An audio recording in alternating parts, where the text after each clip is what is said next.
Hello guys, today I will show you about how to lock the door in my room. You see, here is the door and then here is the key that I use in the door of my room. So to lock that door we need to do like this, use this key and then put it like that,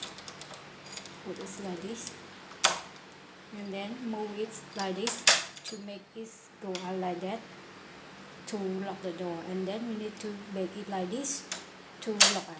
Okay, so I need to close my door like this, and then if I don't use the key, it's just simple.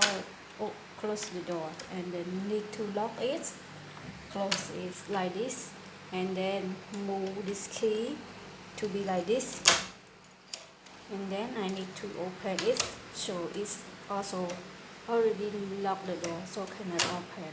To turn on the lock to be like this and this. Okay, so it's how to lock the door. Thank you for your watching. Bye bye, see you in the next video.